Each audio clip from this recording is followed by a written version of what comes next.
Esta vez se trata de una historia de zombies en Kensington, Filadelfia. No zombies de verdad, sino personas que parecen zombies. Kensington, Filadelfia, una vez famosa por ser una ciudad hermosa, ahora tiene personas que se han convertido en zombies vagando por las calles. Las personas sin hogar están caminando y drogadas, y el número de personas que comenzó a aumentar dramáticamente en 2019. Los parques de Kensington rebosan de basura con agujas y las tiendas de campaña de personas sin hogar se alinean en el centro de la ciudad. La cantidad de drogas en circulación, que ha aumentado desde 2019, sigue creciendo cada año, y la policía de Kensington ya no puede detenerlas. La seguridad pública de Kensington también se ha deteriorado hasta el punto de que 47 personas perdieron la vida por armas de fuego en 2020. El daño del deterioro de la seguridad pública ha tenido un impacto negativo directo en los residentes. Los residentes de Kensington y de los barrios circundantes de Filadelfia se quejaron de la inseguridad y se preguntaron, ¿por qué debemos ser víctimas si simplemente vivimos aquí? Y se quejaron de la inestable situación de seguridad. ¿Cómo acabó así Kensington, Filadelfia? Lo explicaré en detalle, junto con la historia de las drogas en Estados Unidos. Empecemos. Durante la Revolución Puritana del siglo XVII, William Penn y un grupo de cuáqueros de Inglaterra emigraron al continente norteamericano huyendo de la persecución, y se fundó Filadelfia. Los cuáqueros pertenecen a denominaciones protestantes caracterizadas por sus doctrinas de igualdad y no violencia. William Penn siguió la doctrina cuáquera y buscó la idea de la igualdad en Filadelfia. Cuando el desarrollo de la minería del carbón en el siglo XIX convirtió a Filadelfia en el centro de la industria estadounidense, cada vez más africanos emigraron a la ciudad en busca de trabajo y para escapar de la discriminación racial. Como resultado, Filadelfia tiene una gran población negra y un buen trato. En la década de 1960, bajo la dirección del reverendo Sullivan, se creó una institución llamada Centro de la Industria Mecánica para Negros, y en la década de 1980, un afroamericano, Wilson Gode, fue elegido alcalde de Filadelfia. Sin embargo, aunque no hay discriminación, sigue existiendo una disparidad de riqueza entre blancos y negros. Esta disparidad tiene una larga historia. La mayoría de los residentes de los barrios marginales y las zonas de delincuencia de Filadelfia son y siempre han sido negros. La disparidad se hizo aún mayor cuando el problema de la importación de drogas se agravó en Estados Unidos, especialmente en el siglo XX. El problema de las drogas en Estados Unidos comenzó en el siglo XIX, cuando los avances científicos eran notables. Las drogas sintéticas aparecieron en el siglo XIX y crearon adictos en todo el mundo. Más tarde, los hippies que aparecieron en Estados Unidos a mediados de la década de 1960 se pasaron a las drogas en busca de la liberación espiritual, y a medida que la cultura hippie se extendía, las drogas también lo hacían rápidamente. Los hippies eran una generación de jóvenes, desilusionados por la guerra de Vietnam, que dieron la espalda a Estados Unidos y a la civilización material y clamaron por la libertad y la paz. La rápida expansión de las drogas por parte de los hippies se convirtió en la pesadilla de Estados Unidos, lo que llevó a Richard Nixon, presidente de Estados Unidos durante la guerra de Vietnam, a declarar la guerra a las drogas. La guerra contra las drogas continuó varias veces después de que Nixon dimitiera de la presidencia. Entonces, en la década de 1980, se introdujo una droga ilegal llamada crack. Durante la década de 1980, la cocaína ilegal y cara se hizo popular, especialmente entre la clase alta de Estados Unidos. Al mismo tiempo, el crack se creó mezclando cocaína pura con polvo de hornear y endureciéndola. La combinación del menor coste del crack en comparación con la cocaína y la familiaridad de su uso para fumar hizo que se extendiera rápidamente por todo Estados Unidos tras su venta, especialmente entre los negros, que carecían de buenas oportunidades laborales. Se distribuyó rápidamente como un plan para hacerse rico rápidamente. Naturalmente, fueron las ciudades con una gran población negra las que más la sufrieron.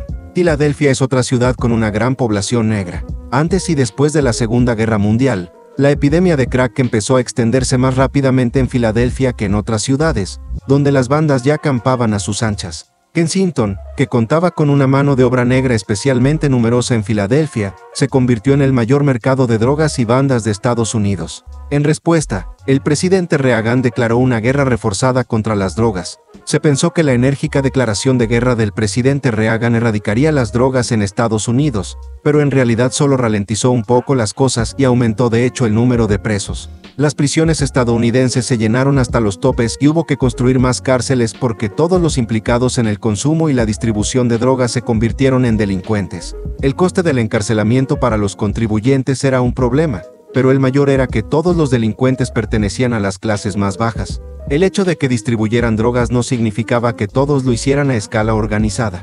El crack, una droga de bajo coste, podía ser distribuida incluso por quienes podrían calificarse de baratijas de pueblo. En otras palabras, la penalización a medias de las drogas privaba a los jóvenes delincuentes de la oportunidad de rehabilitarse, incluso de educarse y encontrar empleo. George Herbert Bush, que llegó a la presidencia tras el fracaso de Reagan, también mantuvo una respuesta enérgica, pero no consiguió producir resultados. En este estado de cosas, Estados Unidos entró en la administración de Bill Clinton en 1993. Al principio de su presidencia, Bill Clinton no adoptó mucha política en materia de drogas. Sin embargo, en el año 2000, el despilfarro de dinero de los contribuyentes en la lucha contra la delincuencia por abuso de drogas había alcanzado un nivel extremo, y Clinton se propuso encontrar un nuevo avance. El método que ideó fue el Plan Colombia, un plan para reducir la producción en sí. El Plan Colombia era una política conjunta de Estados Unidos y Colombia para bloquear el país de origen y evitar la distribución de drogas. Parecía una buena política, pero tenía el coste de interferir en los asuntos internos de Colombia. Colombia era un lugar en el que actuaban guerrillas armadas y, desde su punto de vista, las drogas eran una fuente de financiación para sus armas. En otras palabras, interferir con los cultivadores de hoja de coca a través del Plan Colombia era como provocar a las guerrillas. El Plan Colombia amenazaba no solo a Estados Unidos y Colombia, sino también a los habitantes de las regiones vecinas. El resultado fue algo más que una política de guerra contra las drogas fracasada. El fracaso del Plan Colombia provocó una protesta pública. Desde entonces, nadie podía hablar cómodamente de erradicar las drogas. Y ahora, con el impacto de la epidemia de 2019, los opioides vuelven a ser un tema de conversación candente en la sociedad estadounidense. Los opioides son sustancias que se encuentran en analgésicos narcóticos como la oxicodona y el fentanilo, que originalmente se administraban en dosis muy pequeñas a pacientes que sufrían dolores intensos, pero desde la década de 1990, las compañías farmacéuticas los han comercializado como analgésicos que se pueden comprar con receta médica porque anunciaban que tenían propiedades adictivas reducidas. En realidad, sin embargo, solo se trataba de un fármaco comercializado legalmente. Los médicos recetaban grandes cantidades de fármacos para recibir pagos por rendimiento de las empresas farmacéuticas. Las drogas eran problemáticas desde el principio, pero la razón por la que el problema se agravó en 2019 es la pandemia y el número de personas que tuvieron que tomarlas solas. Muchas personas creyeron a las compañías farmacéuticas y se volvieron adictas a las drogas sin siquiera darse cuenta de que solo las estaban tomando. Lo extraño es que los blancos se vieron más afectados que los negros y los hispanos.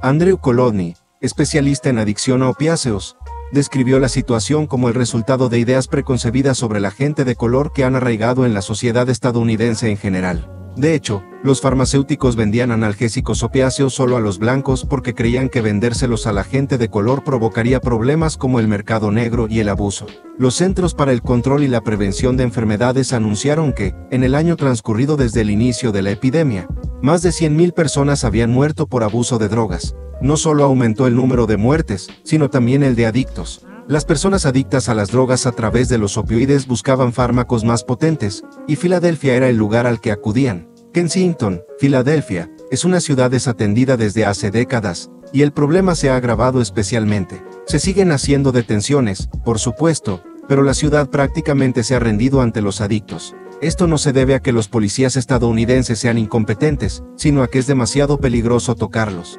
Nadie sabe lo que harán los adictos. Y es aún más peligroso porque Estados Unidos es una nación donde la posesión de armas es legal. De hecho, muchos policías han muerto por disparos. Los delincuentes relacionados con las drogas no hacen daño a la policía a menos que estén en apuros por miedo a represalias.